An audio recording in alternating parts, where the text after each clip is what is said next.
All right, folks, I think we're going to get started.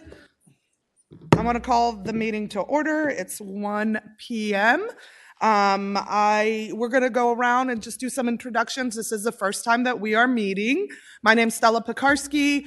I represent the Senate district up in Western Fairfax County, District 36. So really happy that you're all here to join us today and looking forward to the conversations. I think if we can start maybe down this way and go ahead and do that. I'm going to watch. Hi, Tanya Milling. I'm the Executive Director at the Arc of Virginia. Nice to meet everyone. Hi, Laura Jane Cohen. I represent House District 15 in Burke, Virginia, so solely in Fairfax County, and got to serve on the school board with our amazing chair. Good afternoon. I'm Kathy Hayfield. I'm the Commissioner of Department for Aging and Rehabilitative Services. Happy to be here. I'm Ann Flippin. I'm the Executive Director of the Autism Society of Central Virginia and also sibling and guardian of a young man with autism. Brian McCann, President and CEO of the Faison Center. We're here in Richmond, Newport News, and we provide a lifespan of services to individuals on the spectrum, all ages, all across the spectrum. Hello, I'm Jamie Hanks. I serve as the Assistant Director of Special Education in Hanover County. Hi, I'm Rose Neville. I'm part of the leadership team of the Autism Initiative at the University of Virginia called STAR, and I'm representing Charlottesville, Virginia. Hi, everybody. My name is Parthy Denora. I'm the Executive Director of the Partnership for People with Disabilities, Virginia's University Center for Excellence on Intellectual and Developmental Disabilities at VCU. I'm also the parent of an 18-year-old with autism. Hi, good afternoon. My name is Tara Duran. I represent the 27th District in the Senate, which is most of the County of Stafford, City of Fredericksburg, and portions of Spotsylvania County. Good afternoon. I'm Patrick Hope. In the House of Representatives, House of Delegates, excuse me. I represent the 1st District from Arlington County. Hello, I'm Ethan Long, and I'm the President and CEO of the VIA Centers for Neurodevelopment, and we're located in Charlottesville, Roanoke, Lynchburg, and Lexington, and I'm also a licensed behavior analyst. Good afternoon. My name is Mia Loria. My son is 17 years old, and he leads towards the high support needs of the autism spectrum, so I'm here to represent him and children like him. Hi, I'm Jen Krajewski, and I'm representing the Virginia Board for People with Disabilities.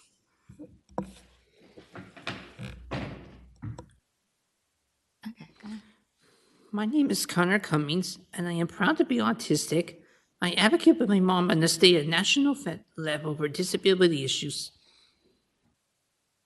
Good afternoon. My name is Whitney King. I am a parent of a wonderful child with autism. I'm also a positive behavior support facilitator located in Virginia Beach.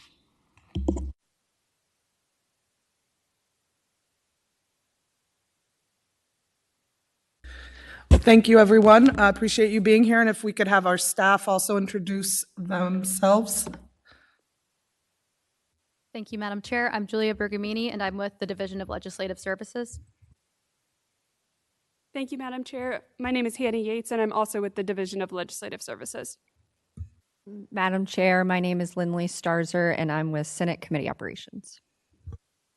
Wonderful, thank you. So the first order of business is we need to open the floor for nominations for electing a chair. So I will ask. I have a nomination. Okay, go ahead, For Delegate. Chair of the Autism Advisory Council, I would nominate Senator Stella Pekarsky. Is there a second? Second. Thank you. Are there any other nominations? Seeing none, I will go ahead and close the floor. All those in favor say aye. Aye. All those opposed? All those abstaining? Thank you. I appreciate that, and hope I will make you proud. We do have a lot of work to do. So now we need to open the floor to nominations for our vice chair. Are there any? I'd like to make a nomination. Go ahead, Delegate. I'd like to nominate Delegate Patrick Hope. Is there a second? No seconds. Second. Dies on the second. No, lack of a second. No. Is there a second? Second. Thank you. Are there any other nominations? Seeing none, we'll close the floor. All those in favor? Aye. Aye. All those opposed? Say nay. All right. It seems like we have a chair and vice chair. We're a team, a great team, and we're gonna go ahead and jump into the work of the council. I'm going to hand it over to Julia, who's going to give us an overview of how we got here, of our policy for virtual meetings as well, and kind of the backstory to this council. Thank you, Madam Chair. I'm going to do a quick overview of the virtual meeting policy that's in front of you guys. So this policy is very similar to virtual meeting policies adopted by other commissions and councils, so it should look very familiar to anyone who serves on those other bodies. And the language is modeled after sample language from the FOIA Council. So first, the policy covers remote participation by individual members. Under this policy, an individual member can participate in commission meetings electronically, and it's important to note that there is an additional House rule that limits this participation for House members. So under the House rule, House members may not participate by electronic communications, which means no voting or formal recommendations. For individual requests for remote participation, a member should convey the request to council staff, who would then relay the request to the chair of the council. For remote participation due to a personal matter, the remote participation is limited to 2 meetings per calendar year, or 25% of the meetings held per calendar year, rounded up to the next whole number, whichever is greater. Individual participation will be approved unless it violates this policy or the Code of Virginia. And if there's ever a time when a member's remote participation is challenged, then the council will vote on whether to allow such participation. So second, the policy covers all virtual public meetings. Under this policy, the council can hold all virtual public meetings. The previously mentioned House rule limits this as well. A council chair can schedule an all virtual meeting if the meeting is being held solely to receive presentations, updates, public comments, or conduct other forms of information gathering. And voting may not occur during a virtual meeting, nor may formal recommendations be made. Again, this is that House rule, so that's limited to House members. Requests for an all-virtual public meeting shall be conveyed to council staff, who will then relay the request to the chair of the council. And all virtual public meetings are limited to, by law, to 2 meetings per calendar year, or 25% of the meetings held per calendar year, rounded up to the next whole number, whichever is greater. And all virtual public meetings cannot be held consecutively with another all-virtual public meeting, so this just means no back-to-back virtual meetings. And finally, the policy covers minutes requirements. So individual requests for remote participation, requests for all virtual public meetings, and votes to deny individual requests for remote participation are all recorded in the meeting minutes of the respective meeting. Are there any questions?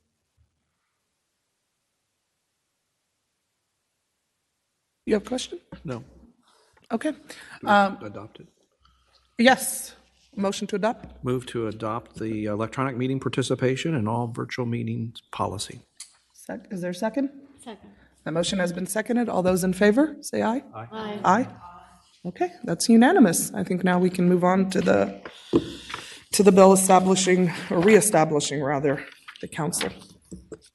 Thank you, Madam Chair. As Madam Chair just mentioned, the Autism Advisory Council was initially established by SB 1269 back in 2011. It was initially set to sunset in 2014. However, every 2 years up until 2020, legislation passed to extend that sunset date 2 more years. On July 1st, 2022, that's when it sunsetted and was reestablished in 2024 by SB 389, patroned by Madam Chair herself. The Autism Advisory Council is established as an advisory council for the purpose of promoting coordination of services and resources among agencies involved in the delivery of services to Virginians with autism spectrum disorders and to increase public awareness of such services and resources. It has a total membership of 25 members that consists of 6 legislative members, 12 non-legislative citizen members, and 7 ex officio members. It has, in fulfilling its purpose, the following duties: facilitating coordination of services and resources among those agencies, that are involved in the delivery of services to Virginians with autism spectrum disorders, monitoring the implementation of action plans developed by agencies pursuant to a JLARC report published in 2009 titled Assessment of Services for Virginians with Autism Spectrum Disorders, recommending policies, legislation, and funding needed to implement the action plans developed pursuant to that JLARC report, as well as to address other emerging issues, and determine services, resources, and policies that may further address the needs of individuals with autism spectrum disorders in the Commonwealth.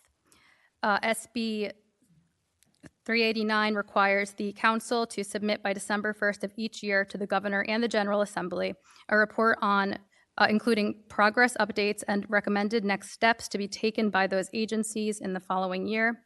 And as of now, the Council has a sunset date of July 1st, 2027. Are there any questions? Okay, thank you, Julia. Obviously, it took us a while to get started with the council. We had to wait for all our appointments, and it is November. My hope is that we are going to try to have another meeting in December, so please be engaged if you see any emails from us trying to coordinate that. But what we thought we would do today is just give us an opportunity. It's our first time meeting. I certainly want to hear from all of you what is on your mind. I think others would also like to as well. Issues, things you have heard about, things you are personally experiencing, or topics for us to work on and to discuss going forward. So with that, is there anyone who would like to get us started? Don't be shy. Delegate Cohen. I know you knew I wouldn't be shy. For me, in off session, one of the things I've really been working on, and I would love input certainly from everybody on the council, but we had a bill last year that I know the chair was well aware of, HB 509, which would have had colleges, any public colleges or universities would have to recognize an IEP or a 504 that had been established in high school as proof of a disability. That was turned into a study that Chev did, report out. And one of their takeaways was that any IEP that had been, that was 3 years old or less should be used as proof of disability in our public colleges and universities. So I have that bill in. It has not been dropped, of course, but DLS has done a great job of rewriting that bill to remove the 504 portion, but does have the IEP portion.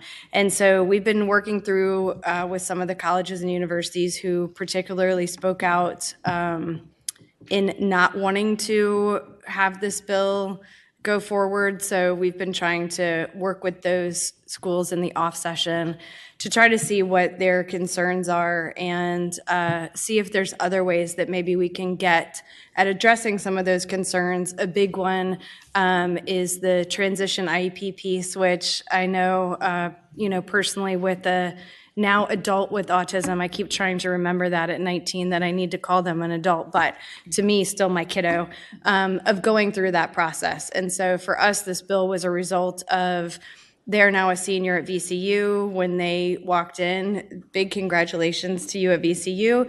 It was seamless. We sent the IEP. They did a Zoom meeting and said what worked in high school, what didn't. And it's been such an amazing process. And all through the year, the 2 years they've been there, they've used their accommodations person as a touchstone when they're struggling in different classes. So I thought that was the norm. And I understand when you assume that you make all kinds of missteps. So in having conversations with a lot of other parents, and as I shared before, Chair Pekarsky and I both served 4 years on the school board. So in addition to what we have gone through with our own kids of kind of trying to figure out once we got here to Richmond what were some of the things that seemed small that would make such a big difference for our students. So I'm really passionate about that one. I am working through to try to have it be a process that we bring the colleges and universities along with us. But I am committed that no matter where we wind up on January 8th, that this bill is going to happen this year. So I don't right now have a Senate co-patron, but I shared it with Senator Saddam Salim last time, and so just would really love input from especially the colleges and university folks and people who've been through this process if you have any thoughts or ideas, and very happy to share our draft. Thanks so much. Thank you, Delegate. Is there anyone else? Madam Chair? Yes, go ahead.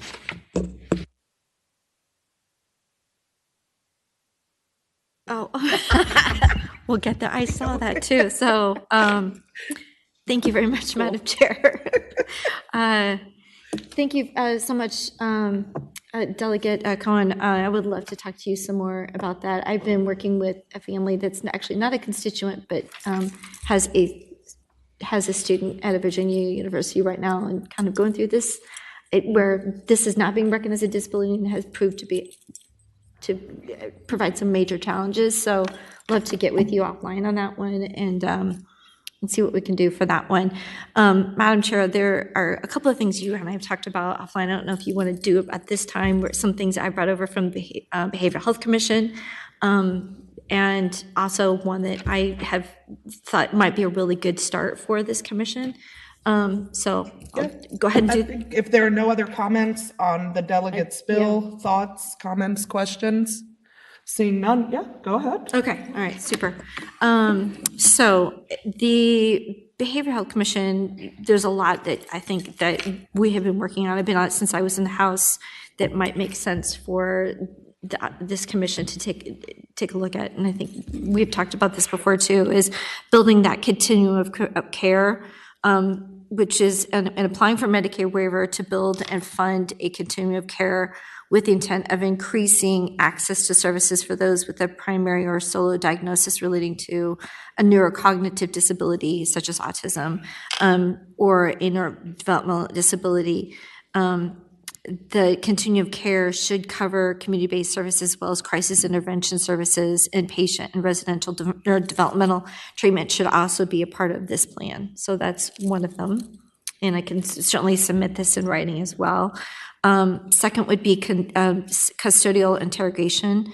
Prior to any interrogation of a person who is known to have an autism spectrum disorder or developmental disability or displays behavior associated with the developmental disability and who has been arrested, contact the person's guardian or next of kin and allow the person to have contact with such a guardian or next of kin. This would align with current requirements for juvenile custodial interrogation under the existing code and should include similar exemptions. So, and following upon that also, there is a interesting program that my chief of staff actually, who has an adult daughter with autism, came across out of Massachusetts that I'd love this commission to take a look at. It's a blue card program where all your identifying credentials, and I know we have something in the code that allows you to put on your license, but this is, I think, a little bit more expansive. I have not done a deep dive into what Massachusetts does, but it looks very interesting because you put your identifying credentials, your license, your registration, and any other pertinent information. I think that is a part of what is the training program for responding law enforcement in the Commonwealth of Massachusetts. So without having done a super deep dive into it, I think this is something that this commission could maybe do some research on. It could be something very beneficial so that we are averting this before it becomes a criminal matter. And finally, earlier intervention, which I think kind of goes in companion with what we're talking about, which is allow defendants diagnosed with autism or developmental disability to request a hearing to consider deferred disposition anytime after the plea. This allows the diversion process to take place earlier, allowing for an earlier intervention and working to keep people with autism and developmental disabilities out of the criminal justice system. So I'm happy to submit this in writing to this advisory council and see your thoughts. Any thoughts, Delia? If I could just add to what Senator Durant said, which is I agree wholeheartedly. I guess it's more comment than anything else because she noted that the Behavioral Health Commission, which we both serve on together, does take up some issues that relate to autism that may not be the most appropriate place for it. And so I think that it's going to be important that we have conversations with Chairman Deeds over there to help them because they have a pretty heavy workload. A couple of issues that they are looking at related to autism. One is related to the assault of police officers, and they're looking at that issue as well. There's another issue as well that's come up recently where someone that gets a temporary detention order and is sent to a hospital, a state hospital, many of those individuals, they meet criteria, but they have autism. And so they don't have a mental illness. And so it's not very clear in all cases with judges, it appears, that who meets that criteria. They are a danger to themselves or others, or they're not able to take care of themselves. They certainly meet that, but they end up in the state hospital, which is concerning because they don't belong in a state facility. And so trying to figure out a solution to doing that. So I just bring that up because there are issues that the Behavioral Health Commission is looking at that fit more squarely into our purview, and I think it would be better to be examined here and come up with recommendations here. But the second thing, and my hope for this council commission, is that we become a body that looks at very weighty issues and makes recommendations to the General Assembly, because I think it can really matter when you have the recommendation of a commission or a council taking a look at these issues in the off session, being deliberative about it, getting all perspectives, and coming forward with a recommendation. So this is actually a body that's on the offense and trying to solve real problems. So those would be my comments, and I appreciate the floor. Thank you. Madam Chair, and just expanding a little bit more, Delegate Hope, I have a constituent who has a adult child that's been at the state hospital and has been in this vicious cycle of going through group homes but not staying eligible because of violence. And so there is this, I believe, the DOG settlement component that seems to plague every single piece of legislation I consider with it, that we keep abutting up to it. And so we have to keep that in the framework of the mindset, because we want community-based care, and including housing, that does not leave us, I guess, less ripe for abuse and neglect, but also sometimes it just, if you've got a lot of these different components that come into place, it makes it a lot more challenging to have a lot of different placements. So I guess we're going to have to keep that lens in mind. Thank you for those comments. I've had some preliminary conversations around some of the issues that you brought up, Delegate Hope. And I do believe there is space for us going forward to coordinate and maybe look at some of the issues that have been brought up in the other commission and probably are more appropriately placed on our kind of work schedule. So I will be bringing an update on that at our next meeting after some more conversations. And I will say, Senator Durant, we've talked about some of these things that you brought up today during the last session, and I personally am very intrigued by what Massachusetts is doing, also as having an adult daughter who has developmental and intellectual delays. Very, very interested to get to learn more. And I would love to hear maybe the thoughts on that from parents or from others on this council, if they've heard anything about this or know anything. I think Massachusetts is a fantastic model state for a lot of different IDD and neurodevelopmental services.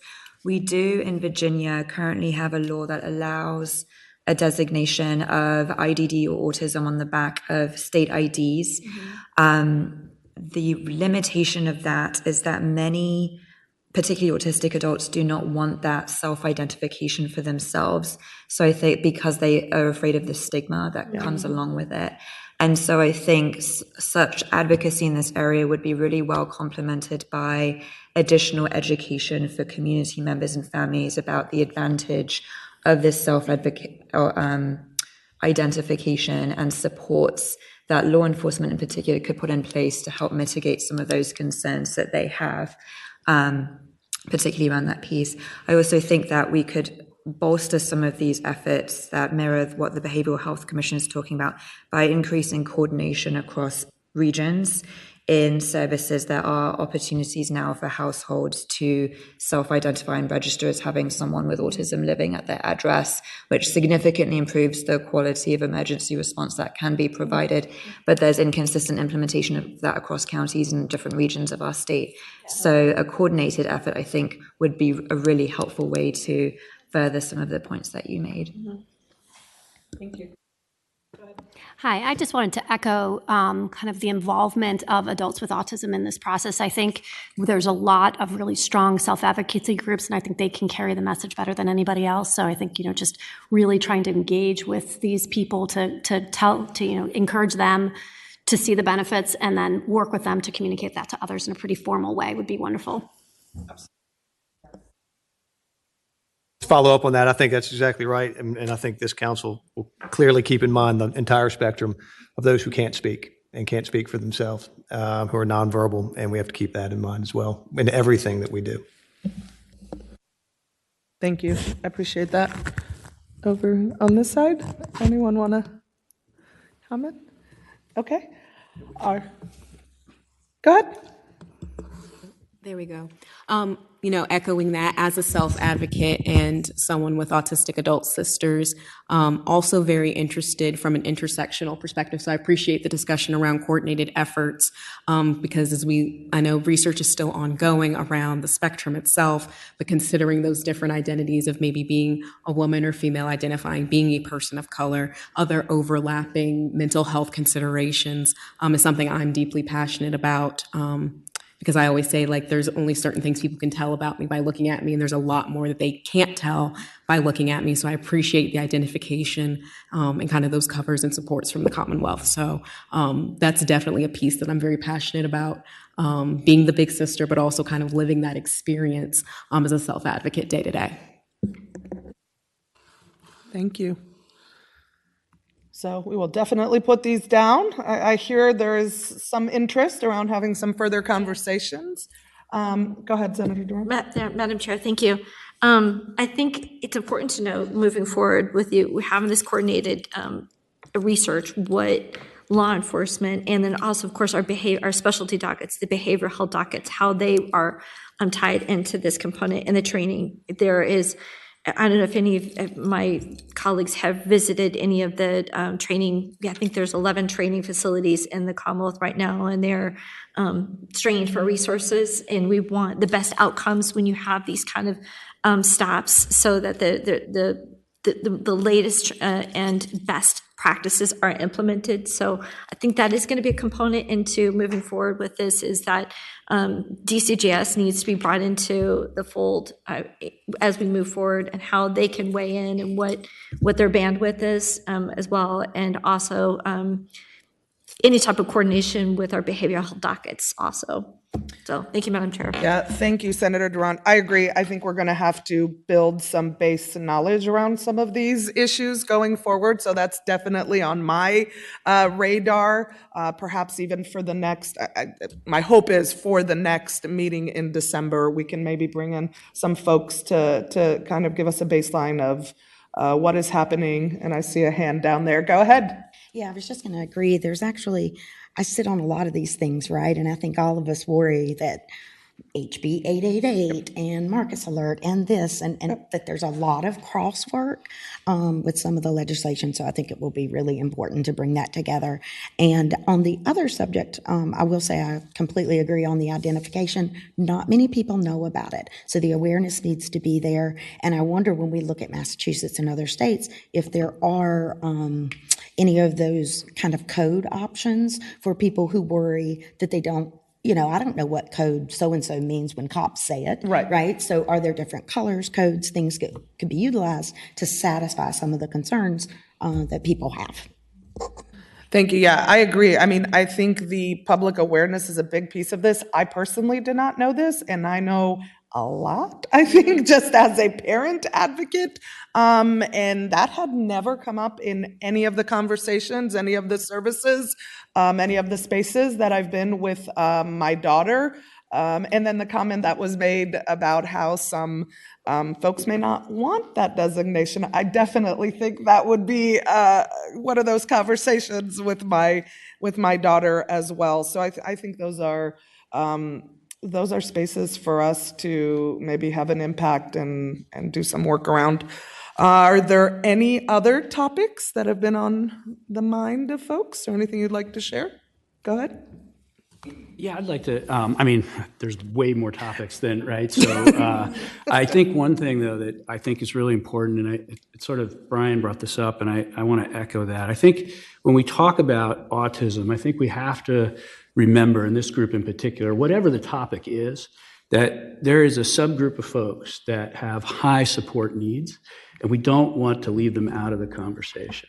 I spent yesterday with Rose, and we were talking with a group of families and providers and different resource network folks. And one of the things that we find is that folks, particularly those who have people with high support needs, loved ones with high support needs, they are often not feeling like those needs are being addressed, whether that's in employment, whether that's in housing, whether it's in basic services. You mentioned access to care.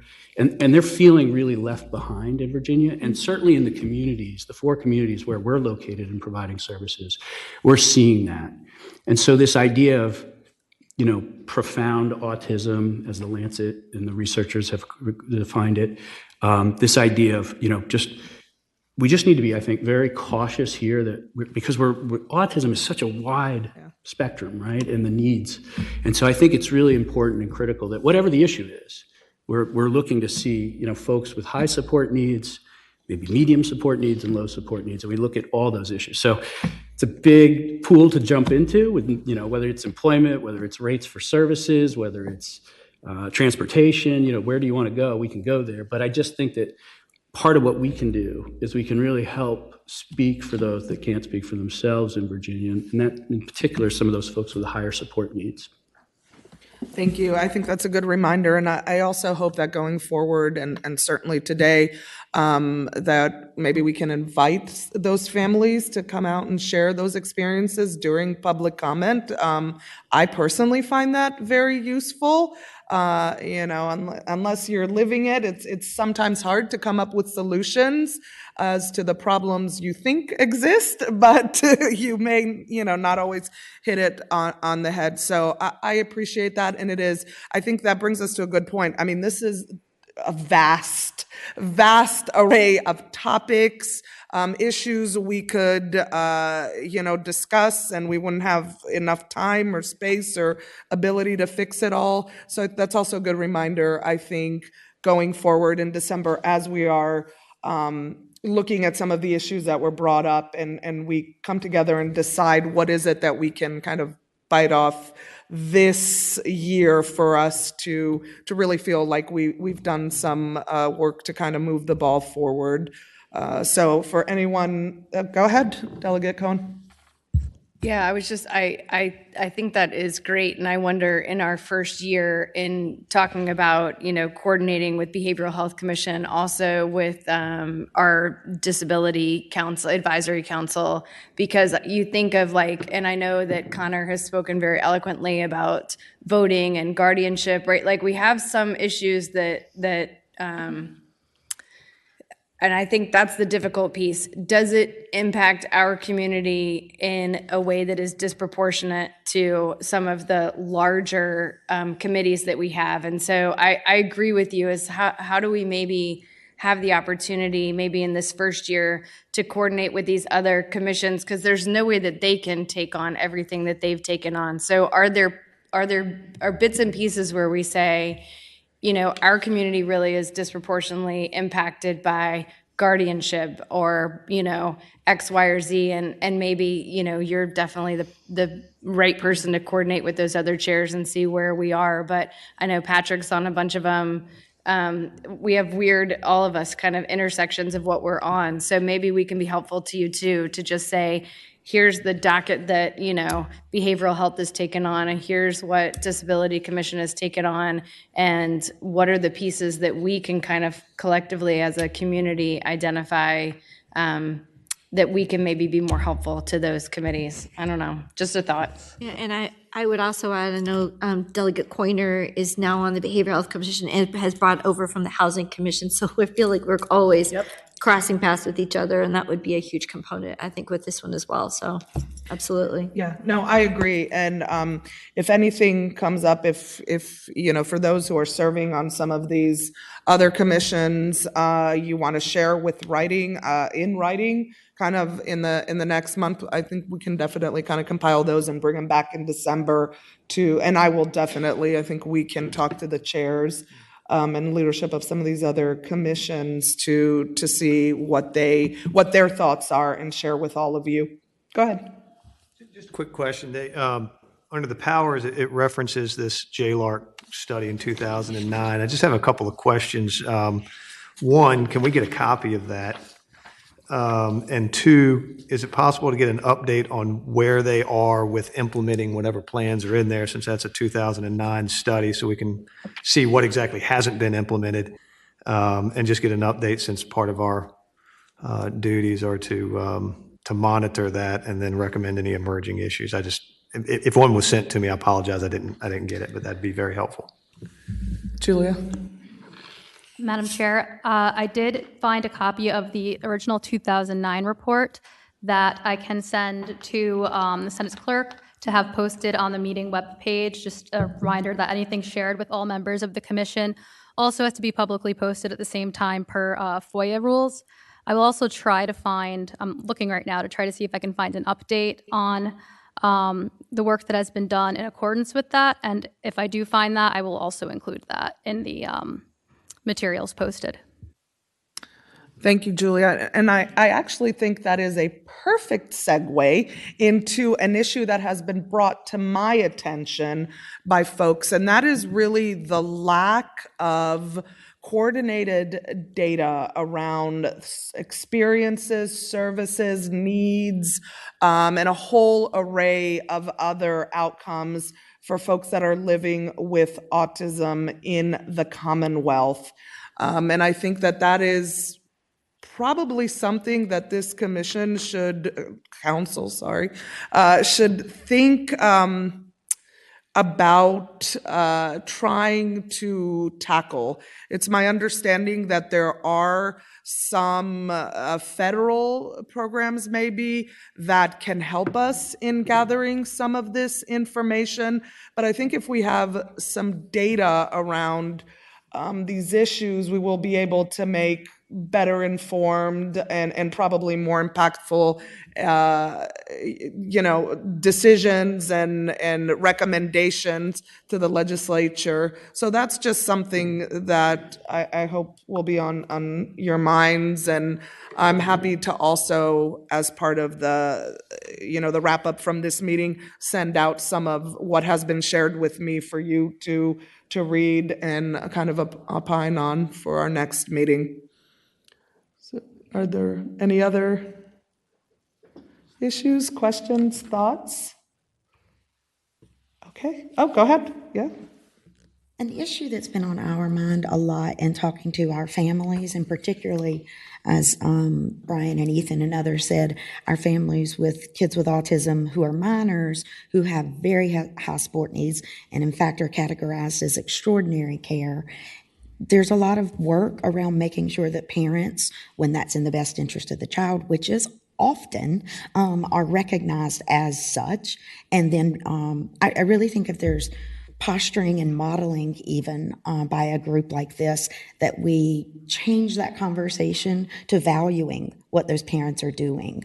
Not only is it in the best interest of the child when they have these extraordinary needs, but it's also helping with a workforce crisis and all of these things that are benefiting the state. And I know that there will be some legislation that goes in around this that honors and values parents of these kids with autism, but also with other developmental disabilities that have extraordinary needs. And I think if we could throw support and really start posturing that value that the parents, that role is. In a lot of commissions and comment and conversation, it feels like that's not there. So that's important to us. Thank you for sharing that. I completely agree. It is a huge job. And I know, at least it's been shared with me and just my own personal experience. I know sometimes families just don't feel seen and understood. And it is all consuming. It is your life. So if we can do that, absolutely. I agree with you. Our parents are extraordinary in the things they are doing. I saw a hand go up. Yeah, I was going to say too, when you mentioned the data, I think there are some state-based data sets too that can be leveraged to answer some questions too that maybe there hasn't been quite the emphasis on a diagnosis of autism, but could be. So, as part of that conversation, I would love to identify those data sets and talk about, what could be done with those that exist already. And there's already a lot of data collection going on. That's great. I think that's exactly my thoughts and others. I think there was another hand that kind of went up, didn't go up. I think I did. Okay, I think it was you. Probably. I absolutely would love to support with the data coordination piece as well. And then earlier, as you were mentioning, coordination with DCJS around agency training and autism awareness for law enforcement. We have a grant at the University of Virginia that's implementing statewide training for law enforcement on autism over the next few years. So I'd love to make sure that we can support you all in coordinating any efforts that come out of this. Yeah. That would be great. Thank you. I didn't know that. It's wonderful. This side of the room, my quieter side. That's okay. Okay. Seeing no other comments from the committee, I think we're going to go ahead and open it up to public comment. If we have anyone, please come.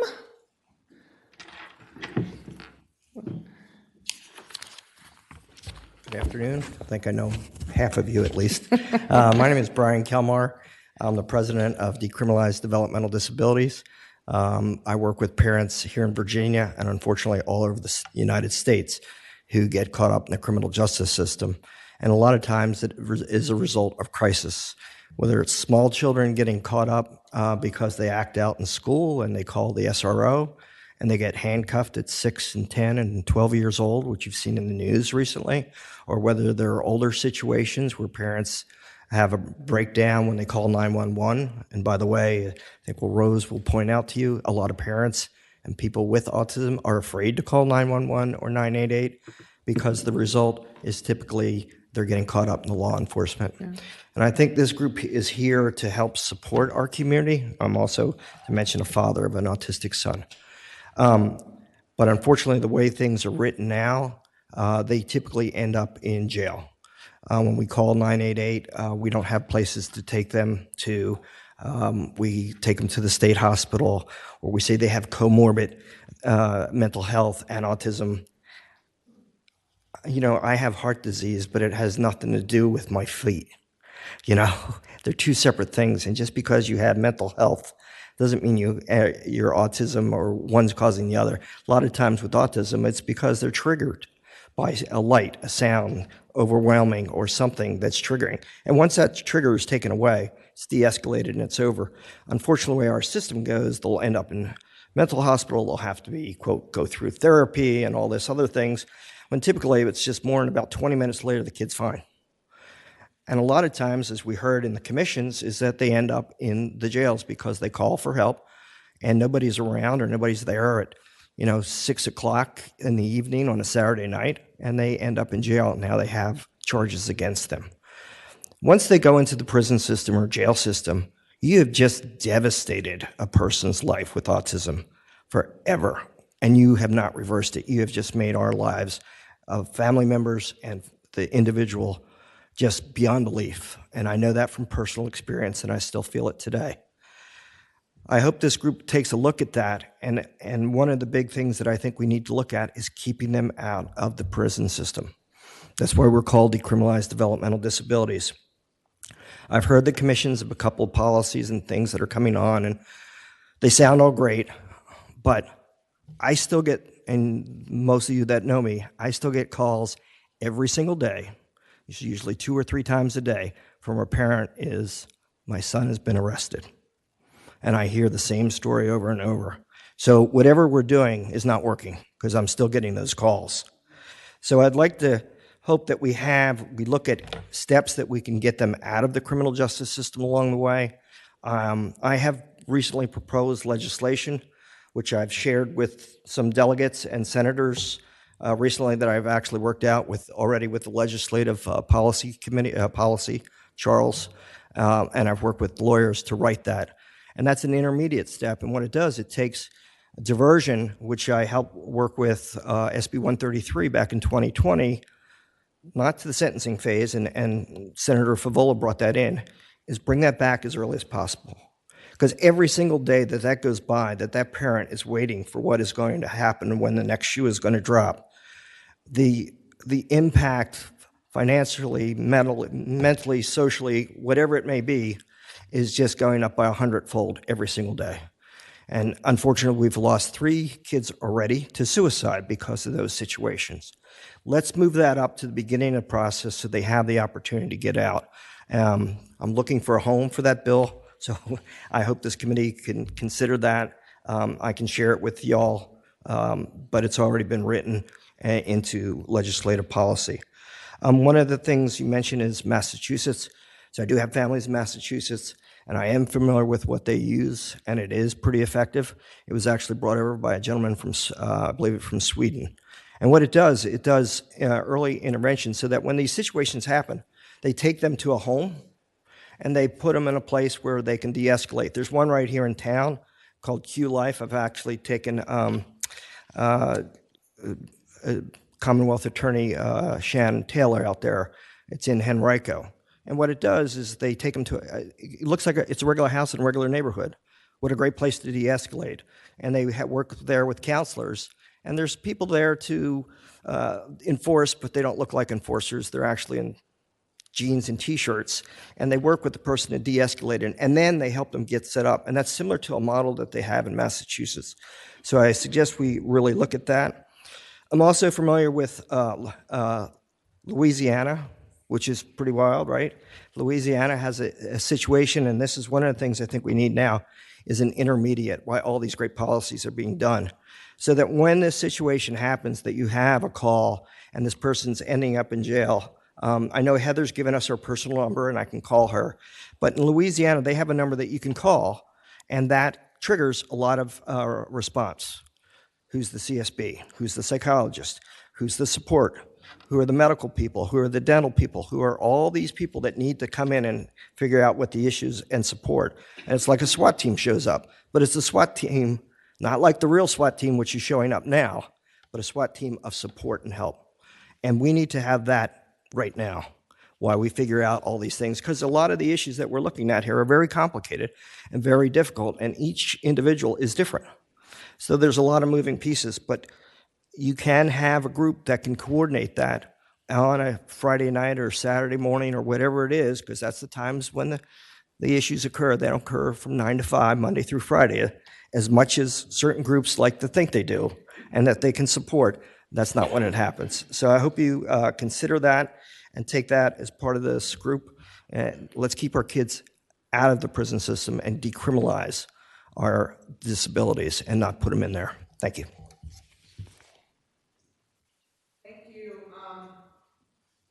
I don't know. So I certainly learned a few things. And if you want to go ahead and submit any of what you were discussing with your bill in writing, we can also disseminate it to the folks on the committee.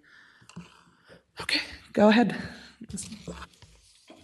Hello, I'm Teresa Champion with the Virginia Autism Project. I am so excited you all are here. I'm thrilled.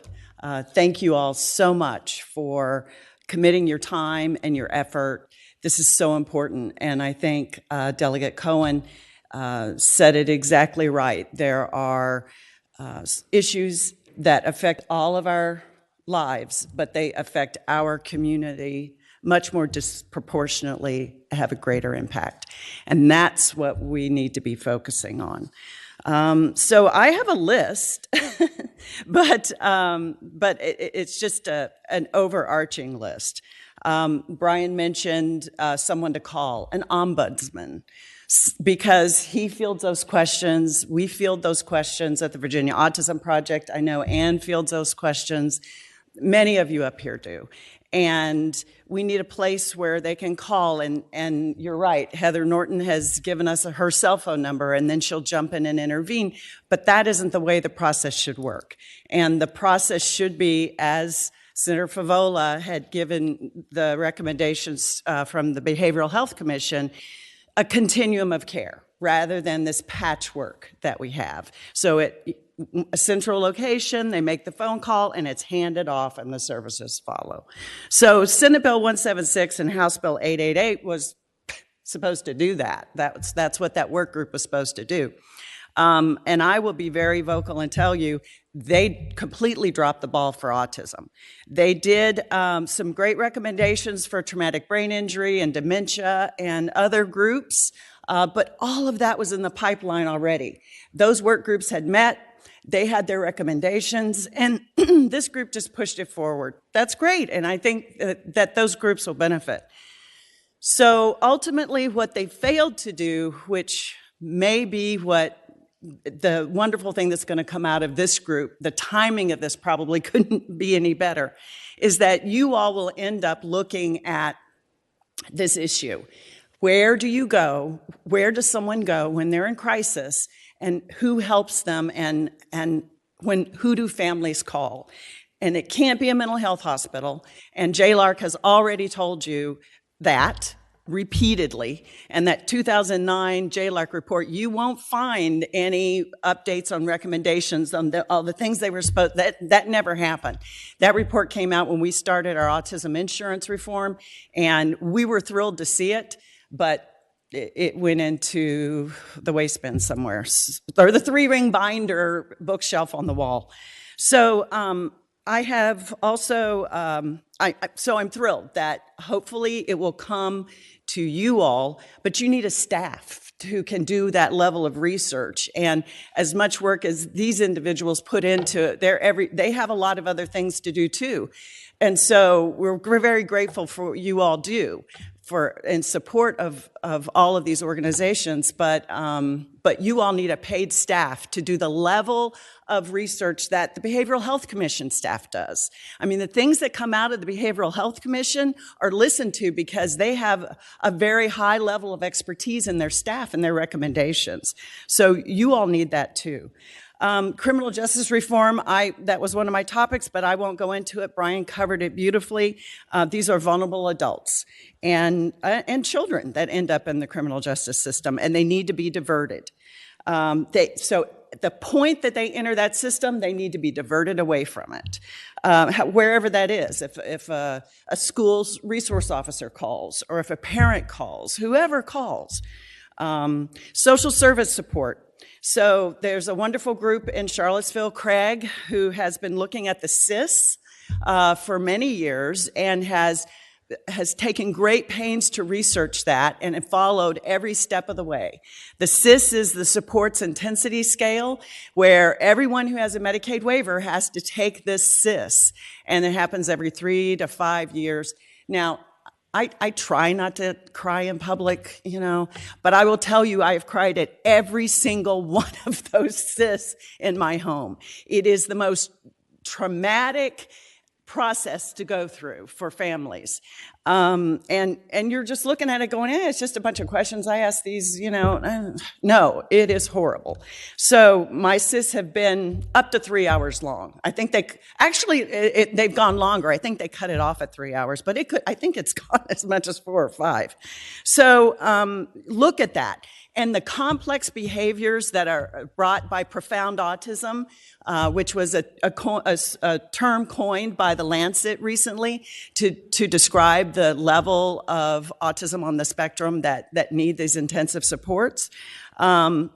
They were not reflected in the SIS scores that families were getting. And so consequently, they were not getting the support and level of support and care that they need. Well, then when you do get the level and support that you need, then you go back and you take the SIS, and if those behaviors aren't occurring, guess what? you get knocked down level in your SIS, so you're not going to get those behaviors and supports the supports for those behaviors anymore. So now you're in this vicious cycle. So let's look at that and how we're using that tool. 16-hour limit for attendant care. Many of us are in-home caregivers for someone on the spectrum. And so that's a 24/7 job. And limiting that 16 hours, we understand, is a federal law that came out. However, the federal law says you can work up to 16 hours, and then after that, guess what? You get overtime. Virginia doesn't seem to want to pay overtime. I'm not surprised, but consequently, families are having to care for someone, and it's hard to find people who, well, we won't go into the workforce issues. I'm sure that will be one of your agenda items. So let's look at that 16-hour limit and the way Virginia is limiting families to that. Housing. This is another issue that the Charlottesville group has taken up, and you all mentioned it, so I know that that's going to be a focus, and that's so very much needed. The tracking of tasks now that families are going to have to do with this new CellTrack, CellTrack, the new app. So tracking of tasks that are going to be matched to their plans. Well, guess what? Many families don't even have a copy of their care plan. I know so frequently you will ask for that. Oh, well. So we need to be able to access the database. I think it's WAMS, where these things are held. You can do that. You can give us a portal where we can access those documents and we can just download them. Why is that so hard for the state to do? Well, I was on a training recently about this new program they have. Asked that question, and well, we're looking at it. It might be, we're getting there. No, this is not that hard. If you're going to hold me accountable for tasks that I'm doing in my home caring for my loved one, and you're going to cross-reference those, and if they don't match that care plan, guess what? You're going to claw that money back? No. You need to make that data and that information accessible. So medical providers for adults. Hopefully this is something you'll also look at, because as we age into adulthood, there are fewer trained physicians who are willing to take someone who is autistic, and especially someone who is profoundly autistic. So there are no medical providers. The data and metrics. This is I learned from watching the Behavioral Health Commission that data, which they call metrics, is something that drives funding, something that drives the legislature. So us knowing what the data and the metrics is for our adults who have a diagnosis of autism is going to drive everything, going to drive policy. Let's show them. So again, that's why you need that high level of staff that is able to do all of that research. Let's see. I think that about covers it for today. So I again, in closing, I am so grateful you all are here. I am so excited you're here, and I'm really looking forward to working with you. Thank you so much. Thank you. We appreciate. Is there anyone else? Anyone online? Okay, wonderful. Do we have any closing remarks from anyone on the committee? I want to thank our public speakers. Obviously, there's a lot of passion and a lot of issues for us to look at. I want to thank all of you for being here today. I personally am very excited about this council, and I think we can do a lot of good work. So I appreciate you taking your time and bringing your expertise to the council. We will be following up, as I said earlier, with some information and hopefully get a meeting on the books for December so we can actually start doing some of the work that you all are here, I know, and eager to do. And I will entertain a motion to adjourn if there is one. So moved.